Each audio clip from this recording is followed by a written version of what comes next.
Hey everyone, welcome to Buzzing About Romance. I am Becky, and I am super excited to bring you a special episode of Buzzing About Romance this week.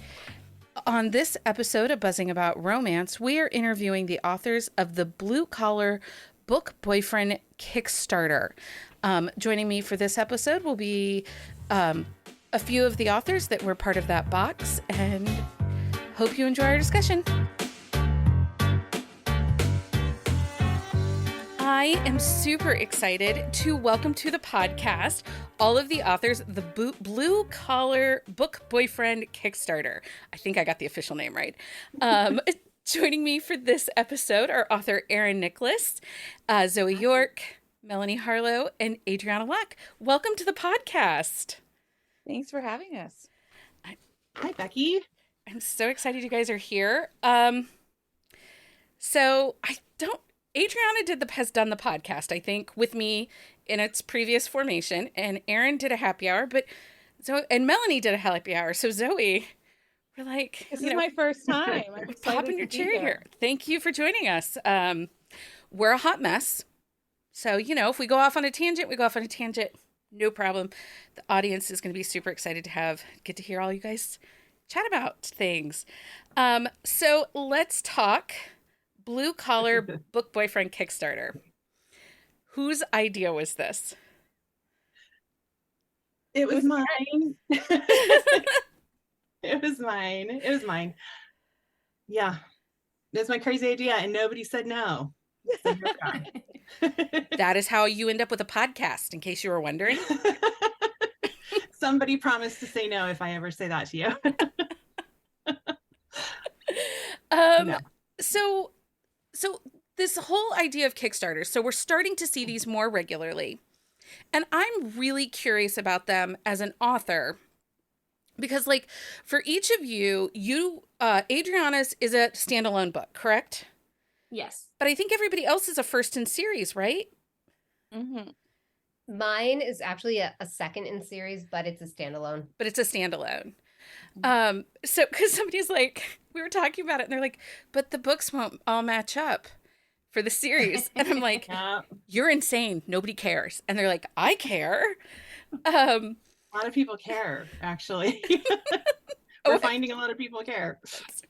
The covers are gorgeous, and we will be featuring this on all of our contributors' Instagram over the next week. We're all going to feature pictures and take them to share these covers because these books are great. But why Blue Collar? Why'd you guys pick Blue Collar over? Because some of you write small town. A couple of you have family series. Why Blue Collar specifically? Adriana, why Blue Collar? Is there anything hotter than a blue collar hero? Somebody who will, an everyday man that will do anything for his girl. It's just so hot. And I think it's the most relatable. And we all write them. So it really made sense. It was the easiest. Yeah. I remember when I was growing up and reading romance, I used to love books. I still love them, by a romance author called Laverne Spencer. And this is late 80s, early 90s, all the way through the 90s. And she actually talked about that, writing blue collar as opposed to dukes and princes and all of that. And I thought, you know what, maybe that's what I'm gravitating towards. So I feel like that button was installed early. And and so I was like, that's the thing. It's this everyday relatable guy, but he's extraordinary in other ways. You say Laverne Spencer, and my first thought is farmers. She loved a farmer in her books, and I read those too. So, you're not alone. Yeah. Well, fun fact, the book that is in this book box is my take on one of her farmer books called Years. I sort of took that idea, and her book was a farmer and a school marm. Yeah. So it's a city girl that had come out to the farm and lived there. And so I took a city girl and put her on a farm with a grumpy man. I love that. I read Melanie's letter. The box comes with a letter from each of us, and I read Melanie's letter. I was like, this is why I like Melanie so much. That Laverne Spencer early on in printing, right? That's real. That's real stuff. Those those letters are phenomenal.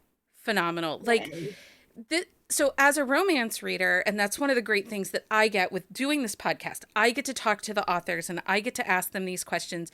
I get to kind of dig in a little bit and get to know you. And then I share that out with my audience. But just as a simple romance reader, to kind of see your insight, to see where you're going with things and why you choose to do the things you do, it almost felt like a love letter to your fans. Yeah. Good. I think that's how we intended it to be. The idea was to create this experience, so you pick up the book, but you also get more than that. You get like a little piece of swag that the author picked for you. Each one of those the author picked out, and it was because it went along with the book somehow. And then you get that letter. And so it's supposed to feel like a little bit more intimate experience than you get if you just pick it off the shelf. Yeah. So Zoe York, why for you? Why blue collar? So I think of blue collar as like the opposite of a billionaire romance, right? Like we all like small town romance. We all write small town romance, but small town is the setting. Blue collar is the hero. It's like a promise to the reader, that type of guy. And I think that it's just a part of the evolving language. I still call my books small town romance. They are small town romance.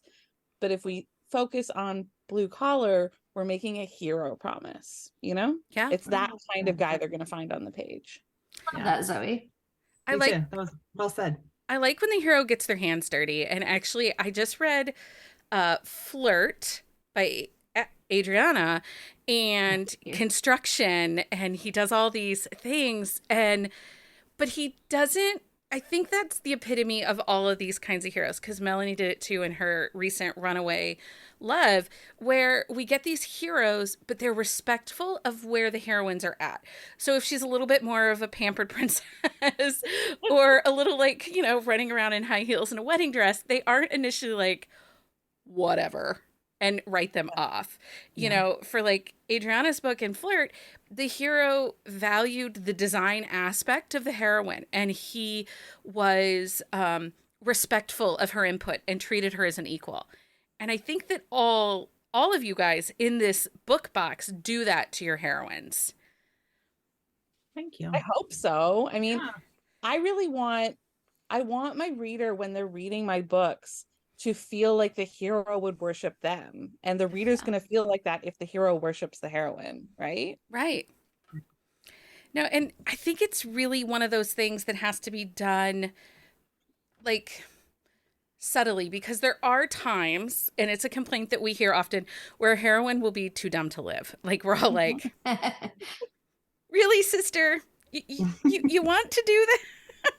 And I will tell you, we're kind of creepy on the podcast. We do talk about books as if these people are real people. Like we constantly are like, look, they went to therapy.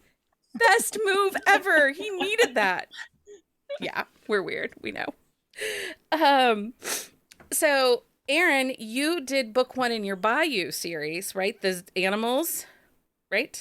No, this is the first book in the Badges series, but it's part of the Bayou. Which is the one I read. I read that one. I read 1 and 3. I skipped 2 and I don't know how, but it's because, I'm just me. Never enough time to read all of them. Yeah. Right. Yeah. They stand alone. It's okay. That's the one where he like breaks down her door and it's like, you're coming with me. And she's the news reporter. Yes. I loved that cover. It was so cute and fun with the illustrations.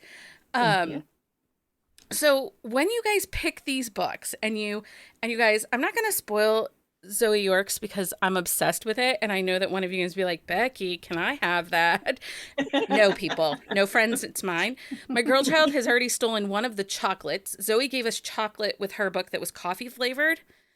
My girl child opened my box. She does all my social media, and she opened my box and was doing videos. And she's like, oh, this looks great. And after she took her video, she started eating. I'm like, what are you doing? It's also got real caffeine in it. So depending on how young the girl child is. Oh, she's 18. This is like her summer job. Awesome. I ate one and was like a little jittery, and I'm like, oh yeah, that's right. It's a full cup of coffee. Yeah. Just in bar form. She stole it. But so these covers, did you each design your own covers and just bring them into the box? Did you know that you were going to go one way with them? Did you?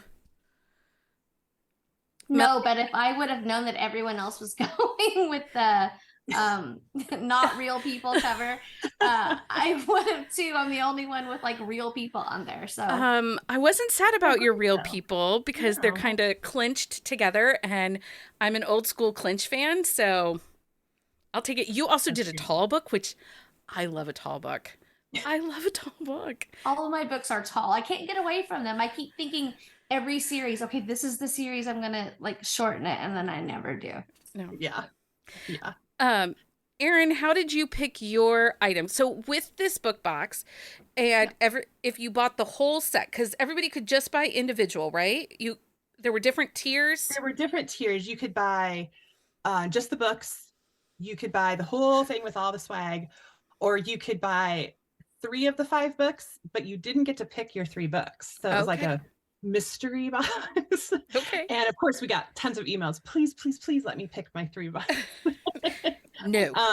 But no, there were no individual boxes, Okay. but So how did you pick your swag? Because yours was a wax melt that smells like a brownie. And actually, true story, my husband was like, "That's a brownie. Can I have it?" And I'm like, "Sure, dude. I know. You can have that." Do not eat those. Do not eat those. I was using mine and my husband thought I had baked. So they really smell like brownies. I just wanted everybody to have something that, like, as you read the book, it kind of brings you into the book, or it's part of the book. So brownies are kind of a big deal in the book. You have to read to find out why, but yeah, so I wanted something brownie scented, and I have worked with that company before. They're awesome. So yeah, I said, hey, could you do this for me? And will you name it something else for me? Can I custom name it? And she said, yeah, sure, whatever. So, Nice. So it's nice and easy. Etsy is my favorite place. I spend tons of money and time there. So I don't think you're you allowed. can find anything on Etsy. Yeah, but I couldn't believe when the girls all started sending in their stuff. So I got all the stuff at my house. So I got to see all the stuff ahead of time. My basement smelled so good because Adriana sent bath salts. Yes. Yeah. Yeah, and one of them spilled. And so my basement carpet smells better than it's ever smelled ever. You're welcome. Thank you so much. Well, My husband walked down, he's like, what's going on down here? Melanie sent chapstick, and I do not know why, but chapstick in this house is like gold. People, as soon as there's a new chapstick that I get from a book box, one of my children, and I only have 2, they're like, oh, good chapstick. I'm going to need this. People, stop taking my chapstick. Yeah, I'm a chapstick or like any kind of lip balm, anything. I'm an addict. I go through them so fast, and my kids make fun of me. But yeah, it's so, especially in the winter, like in Michigan winters, everything is so dry. So yeah, I love them. Well, and are you someone that has like a car chapstick, a purse chapstick, a computer chapstick? Yeah, in fact, as soon as you mentioned it, I was like, I gotta reach for it. Yep. Adriana, you did bath salts that Erin talked about. They're delightful. I think they turned out so well. Erin was like, what scent do you want? So then I got to go through like all the scents, and I polled my reader group, like, what scents do you guys like in baths, like in bath salts? And it just turned out wonderful. I was really excited to smell them when they arrived. Yeah, I am. To our contributors, I broke up the box so each of our different contributors are going to get something. And I asked them, I'm like, who wants this, this, and this? And one of our contributors, Jenny, she's like, bath salts, that's mine. Like, can you text any faster? Like, it just went through. And Zoe, you did chocolates that have caffeine in them. And your book takes place in a coffee shop. Well, there's a diner that It's a features diner. heavily, but actually, so my book cover has 2 coffee mugs on it, Yeah. on the cover, and that was a little homage to my readers, because there's an in joke that all of my books, especially those that take place in a small town, the town where my books are set, it's called Pine Harbor, and its population 600 people. There is not a lot to do in Pine Harbor. Go to the diner for coffee, or you can make coffee at home. And so there is a lot of coffee consumed in all of my books. And there's a joke that my characters fall in love standing in a kitchen while they're waiting for the coffee to be made. So the cover and the what to consume while reading it were for those readers who have joked for years that, there's no other date in Pine Harbor other than like making a cup of coffee. And I so love that. yeah, so we picked two. They're called Pocket Latte is the name of the coffee flavored chocolate bar. And we picked two different flavors, one to represent Owen, who's more of the grumpy, and one to represent Carrie, who's more of the sunshine character. We've eaten the grumpy one. We the one that's with the oat milk, that's the yellow, that's the sunshine, has not been touched because, like I said, I had to basically push my child out of the way to give them to me. And hide it. But I'm a coffee girl, and so I love that. Like, coffee is a love language for me. I tell my spouse, who we celebrated 24 years last week, so we've been together forever, and I always tell him, it's coffee first and then him. Like, that's my order of love. Because, I'm a bitch without coffee, you guys. Like, honest. Nobody wants that. And then Elsie Silver was also a part of this box, and she put in the book A False Start, and it has a wildflower cover, and it came with a really pretty journal. Yeah. So, isn't that cover gorgeous? It is. It's so pretty. And I really liked that book too. And I like the wildflowers that she did. So now I have a business question because I am curious about this. Oftentimes we will see different authors put special boxes together with the book box retailers. So there's like Hello Lovely, there's Love Box. I know there's tons of them. Dark and Dangerous has one. But you guys went Kickstarter. So instead of a book box, why? Just for control or? I mean, I guess that was part of it. Yeah. I mean, I wanted to do this box a certain way. And so I thought, well, I might as well just do it myself if I want it to, be a certain way. And I had this list of authors who I wanted to work with, and they all said yes. And so I was like, okay, but Kickstarter was because I have done book boxes on my own before, where I buy all the stuff and then say to my readers, hey, who wants one? And that gets very costly for inventory because you don't really know how many people are going to buy. Yeah. Right? Like, you have to guess. And Kickstarter is great because you know up front. So basically for me, it was an inventory situation where they pledge, and then give us the money, and then we can order everything. So really that's why I chose it, because it was just a better situation for me that way. But also I wanted to check it out. When Katie Roberts does something, I want to know more about it because she's amazing and she loves Kickstarter. She does a lot of it. Willow Winters has been doing a lot of them. Just a lot of authors have gotten involved with Kickstarter. So I was like, the best way to find out how this works is just to try it ourselves. Just to try it. And again, my assistant, when I asked her if she was willing to do it with me, she didn't say no. So here we are. Because if she had, I probably would have been like, yeah, that sounds like a lot of work. But yeah, so she helped us out with it. And it actually turned out fantastic. I really loved working with them. Kickstarter was fantastic. I think there's a little bit of a learning curve for readers to understand how it works. I think so too. Pledge, and then it's several months later, but you learn it as you go. So hopefully readers are learning more about it, and it'll become more of a standard. So I really like it. And we've seen some of the amazing things. Penny Reed just had her huge successful for her 10 years Knitting in the City one. I actually like it. I like the idea of Kickstarter because I then know that more of the profit is going into the authors and it's not like trickle down because, I want to see the support of the authors. And you guys sold out really quick too. Yeah. Shockingly so. I mean, I knew that it would be popular, but it was really remarkable to just see it like go, oh no, it sold out within not very long at all that day. Yeah, I was gonna say the first day it was up. I'm pretty sure I saw someone say, oh, it's up. Wait, it's gone. Yeah. The top tier too. That was what we were worried about. Not worried, but didn't know. Like, how much money are people willing to spend? You just don't know. And so I think we were all kind of like, I guess let's see. And we were shocked. Yeah. I'll be honest with you. We were shocked. Yeah. So Melanie, you put in After We Fall, and it was your love letter to Laverell Spencer. But Why that title? Was there any, is that like one that you're trying to encourage people to go back and get into your backlist? I mean, because you've had a lot of forward success recently, you know. So was Yeah. this kind of a, hey, go back here, these are really awesome too? It's a title that whenever anyone asks me, like, what's your favorite book you've ever written? That's the one I always say, probably because of Laurel Spencer, and yours is my favorite romance ever. So it is special to me, and I've been looking for like a reason to do a special cover for it. And I think, yeah, it's just, for me, it's a like a farmer's a great example of a blue collar hero. So yeah, I was really excited to show a backlist title some love. Yeah. Now, Adriana, you did the opposite. You picked a book that was like just releasing. It did.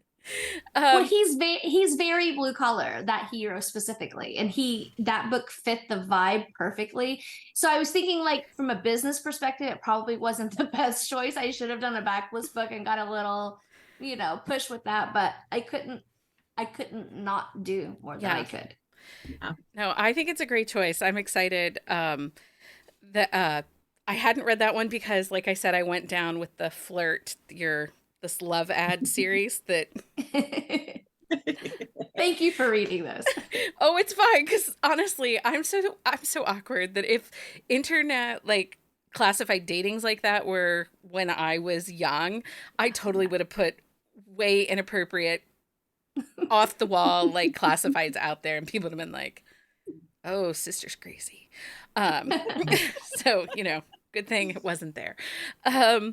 Zoe, why did you pick Reckless at Heart?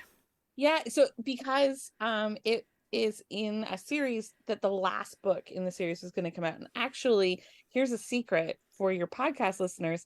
I wasn't originally going to do that book. I was going to do what Adriana did and do the last book in the series, then my new release. I had a totally different cover designed, and we had different swag picked out. And then because I write under two names. I write as Zoe York and also as Ainsley Booth. And my Ainsley Booth release earlier this year did really well, but it bumped, just having to focus on that release. It's a hockey romance, and we're having a hockey moment right now. We are. It bumped everything out a couple of weeks. Like, it bumped my edit because my editor, it's a long story. Anyway, and so I messaged Erin and I said, I think I have to switch my book for the box set. Is that okay? And they're like, I mean, if you can come up with good swag. And I'm like, let me tell you about this intense coffee plan I have. We were fine after that. But it was the same series. So I picked the first book in the series that was wrapping up, basically, to funnel readers through and bring new readers into Pine Harbor. And just get Owen and Carrie some new eyeballs, because they are one of my favorite couples of all time.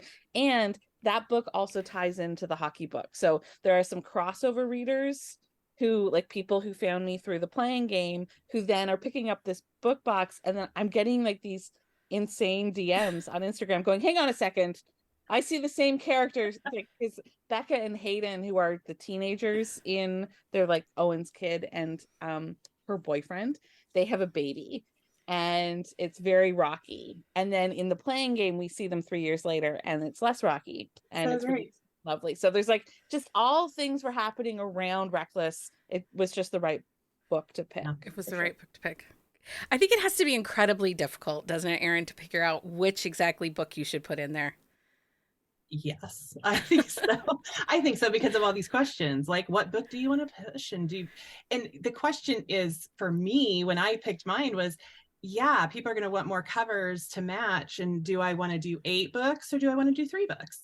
Yes. So that was one of the things I thought of too, because yes, all of those questions come up because your readers are amazing and fanatic, and they're going to send you all those messages. So. Yeah. And half of them are in my community, just so we're all very, very clear. Like, our Discord, when a new cover comes out, it is dissect. And it's so funny to me, because this big push on covers right now, I'm an old school romance reader. So I read mass market, but really I lived in a day and age where there was a hardcover copy, and we had to wait sometimes 18 months to get that. Look Right. at Melanie. You Right. guys, if you could see Melanie's face, she's like, yes, I know this pain. Yeah. You'd get these hardcovers. Sometimes it was 18 months before you'd get that mass market paperback. And with every new run, we got a new cover. Right. Because that's how they denoted. And sometimes it was just a sticker added. Sometimes we got a step back.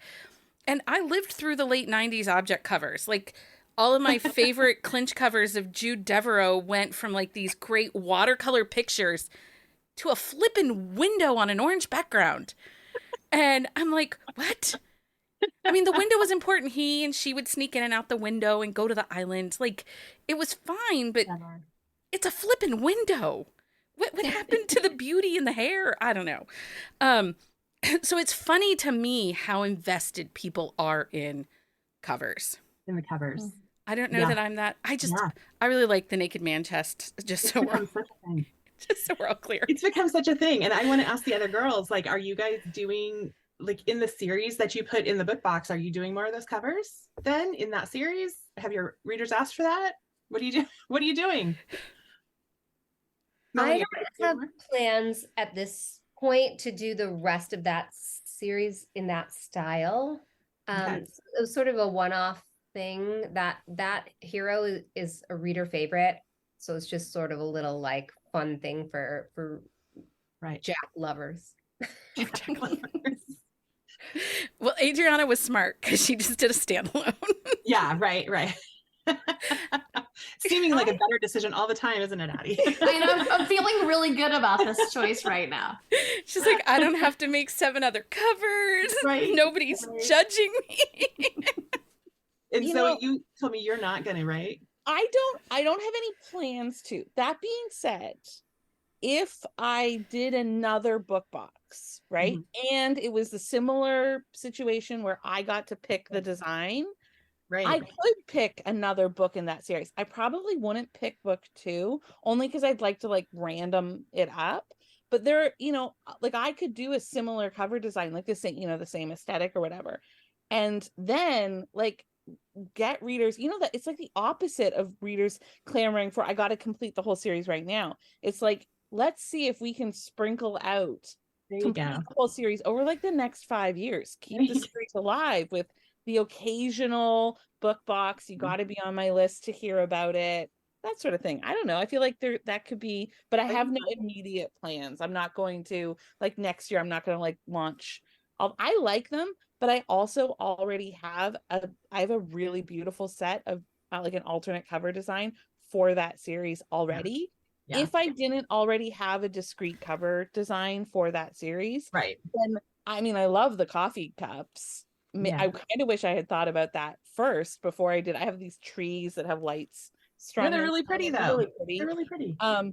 But yeah. Anyway, so long story short, no, not immediately, but I kind of like the idea of holding that in my back pocket for future box sets. Make it really exclusive. Well, I'm kind of enjoying authors that are going to signings and stuff that are having exclusive covers at like this is my signing cover. I was talking to Carrie Ann Ryan. And she's doing that. And actually, I got to pick the book because I was like, I'm going to be at Readers on the River in September. And I was like, and I'm in her Patreon. And so I was like, can I please get this book? She's like, yeah, okay, Becky. How crazy are you? I'm like, I'm that next level. I get it. But I know that authors have been saving like special editions and covers that's going to be available just at signings. And I kind of like that too. Because if you order extra and you have extra left over, you could always do giveaways or sell them on your website or whatever. So we know blue collar is one of your ultimate favorite types of heroes. Do we have a second favorite type of hero, Melanie? I really love a former military guy. Like my small towns are just crawling with former Navy SEALs. I don't know what's in the water, but so no matter what they end up doing later, because I never write them when they're active, it's always like they were coming. But I just think it's such a complex, rich background. Yeah. And I'm curious about the psychology of it, like what makes someone volunteer to to enlist or to whatever. So I really like former military heroes a lot. Yeah, it's not a bad hero type. No. Addie, do you have a second favorite hero type? What's weird about me is I like to write the blue collar hero, but when I read, I like to read the billionaire jerk. I like to write like the sweet, mechanic in the town by the. Oh, I love that book. I love that book. I can't think of the title. What's your mechanic book? Crank. Yes. How could I forget that? Yeah, I love that book. Thank you. Those are the ones I like, but when I read, I want someone like that. I like an Is alpha not hole. that. Give me that's the what I alpha want. hole. Give me the jerk. I'm okay But I with it. can't write it. I'll go into it thinking I'm going to write enemies to lovers, right? It's a trope that I've never written because I can't make them not like each other. Chapter 3, he's buying her flowers. I just stopped trying. You I do love like a that. hero that falls first, too. I do. That's kind of I do know going into an Adriana Locke book, that hero is gonna fall first. Yeah, generally, yeah. And it's something that I just picked up like the end of last year. I'm like, I do this all the time, but I can't not do it. So I feel like I don't want her, I don't know. I just have, if she's like chasing after him, I'm like, no, make him come to you. So Right? he always falls first. Zoe, do you have a second favorite type of hero? Yeah. So to write right now, it's hockey players. Like I have created this whole team with, and I know it's a separate pen name, but because the two worlds cross over, Yeah.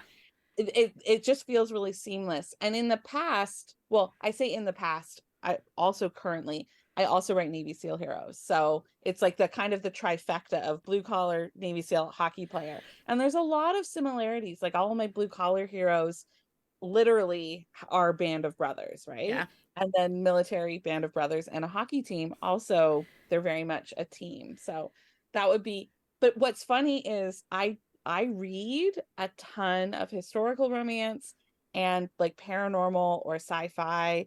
Like give me an 8-foot demon, that's what I want to read. I never want to write that. Never. Or a duke, I love a good duke, but I will never Right. write that, so it's funny. My reading taste is also different than what I write. It's really interesting. I've been saying for the last couple months as I've seen this hockey era, and actually, hockey is what brought me over to contemporary. I was strictly a historical girly until probably 2012, 2013, and then I slowly started finding hockey romances, and I have been recently saying I think that hockey romances are the current day acceptable billionaires. Yeah. So There's like that wealth button that you push. Yeah. Yeah, they have wealth. They're not the billionaire Good. CEO. You don't feel this anti-corporateness, the mentality that's kind of that 1%er. It seems to be acceptable billionaire. So I think that's a great theory. I think it makes sense. So Erin, second favorite hero type. Yeah, I consider them sort of blue collar adjacent, but I would say first responders because, EMTs, firefighters, even I have a couple of ER doctors, just because I feel like they're still in the trenches, they're still getting dirty, working with their hands. So I don't know if other people consider them blue collar or not, but I think they're kind of blue collar adjacent. I read a lot of them. Yeah, it's interesting. I like first responder romances. I know that sometimes there's kind of been some feels about them in the current communities. I don't mind them.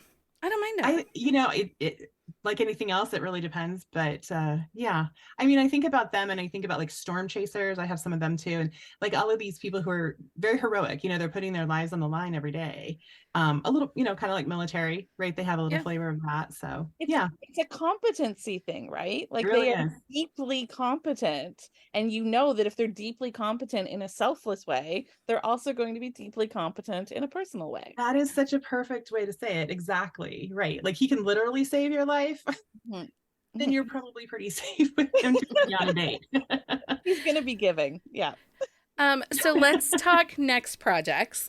Because I want each of you to have a chance to tell us, we're going into summer. This episode kicks off year 4 of Buzzing About Romance. And I know, right? It seems a little ridiculous that I haven't given up yet. But we are excited for summer. Summer's always a great time to read, and I know all of you have projects that are probably going to hit this summer. So Melanie, we'll start with you. What current projects, new releases do we have coming for you? So I just released book 1 in a brand new small town series, Runaway Love, and then book 2 will come out in August. Do you have a title that you can tease for us? The title for book 2 is Hideaway Heart. Nice. It's one of my favorite tropes is only one bed. Kind of enemies, lovers, only one bed. I don't know why I love only one bed so much. I could write it like 1,000 times. I just get such a kick out of it. I could read it 1,000 times. Same. It's like ridiculous, but I can't stop with it. That and snowed in a cabin with only one bed. Yeah, I've done that one. This one is a cabin, but it is it's nice weather this time. Nice. No escaping. No frostbite issues. Other than that. I never realized how much I loved it until I realized that Perfect by Judith McNaught, which was a book I was obsessed with when it first came out because it was the follow-up to Paradise, which is, I have a whole history with that book. Anyway, he's a movie star that's been accused of murder, and he kidnaps his heroine, drives her to the mountains of Denver, outside Denver, and holes up in his best friend billionaire's ski chalet. But there's only one bedroom. I love romance. And there's an avalanche. And there's an avalanche. But it's like, oh, it's so good. Yeah. Yeah. It's so ridiculous. Erin, what current projects or releases do we have coming up for you? I have something that I'm working on that I think is going to be a September release, but I can't talk about it yet. Okay. It's a little bit of a secret. That's okay. Your Badges of the Bayou, though, all 3 books are out now. Yes. And they're all out in audio, too. Yes. Just came out. They're all finished. That series is done. So that's the one I'm sending people to right now. So, Perfect. Yeah. Zoe York, what do we have coming up for you or for Ainsley Booth? Yeah, so the next thing that comes out will be an Ainsley book. My second hockey book is coming out. Well, right now, the pre-order is for next January. I'm definitely going to be pulling that up because I'm writing it this summer. But I just revealed the cover, which is super hot. It's on my Ainsley Booth socials. Ainsley Booth writes everywhere. Love the cover. And I'm very excited. The title is called The Scoring Secret, and it hopefully will be out in like September or October, but I just don't have an exact release date. And the other thing that's happening this fall is the series that includes Reckless at Heart, which is my book in this box set, is coming out in audio like over the fall. It'll kind of go boom, boom, boom, like one a month for the next little while. Yeah. Fun. Miss Adriana Locke, what do we have next for you? I'm currently in the middle of my Carmichael family series. We were talking about that earlier. So in September, I will wrap that series with Flame, which is Fox's book, which everyone has been wondering. I have so many questions about him because he's very reserved. So that's fun to just tease everyone. But before that, at the end of July, I will have a complete, unrelated, total new characters, new world standalone at the end of July. Okay. You are like keeping something tomorrow. Right. Well, early in June, we'll have Flaunt. Yes. Yeah. Early in June, we'll have Flaunt, and that is Banks Carmichael's book. So this series all has, each book has a variation of a fake trope. There's a fake boyfriend in one, a fake ex-husband in one. This Flaunt is fake fiance. There's a fake honeymoon. But Banks is a character, and he was a lot of fun to write. He's sort of just all over the place and the baby of the family, and he's a wild man. He's the one they steal the car from, right? In book 1. Yeah, they steal his car in book 1. And that sets off a set of hijinks throughout the whole series that I didn't plan to happen. There's a lot of pranks and shenanigans that take place through the whole series. And those all are new to me when they come because I don't plan any of them. I'm not a prankster, but these brothers just are a handful. Oh my God, that's so fun. That's fun. Okay, so is there going to be another Kickstarter for any of you? It doesn't have to be all together, but is anybody else coming up with another Kickstarter type project that we'll see in the future? Well, the Blue Collar Book Boyfriends, we're doing another one. It launches August 1st, but five new authors. Okay. So there'll be another one of those. So if you like Blue Collar Book Boyfriends, definitely go follow on Kickstarter because there'll be another one of those coming out. Okay. That's all I have. And then in our on the shelf show notes, I will be linking all of these authors, their socials, and their newsletters. So make sure if you like, subscribe, and follow for all of these authors so you can be up to date on all their projects. That is the best way to stay. Newsletters are gold. Follow those newsletters. Thank you, all of you, for giving me your time and hanging out with me for this episode. I appreciate it so much. Thanks for letting us stop by. Yeah, this was fun. Us. Anytime. Thank you, everyone. So as Erin, Melanie, Zoe, and Adriana said, make sure you are following the Blue Collar Book Boyfriend Kickstarter if you're interested in any of the upcoming projects they have with that. So it's that time, everyone, for Book of the Week. So my book of the week this week is Hendrix. It is the next offering in Sawyer Bennett's Pittsburgh Titans. This is an instant connection romance.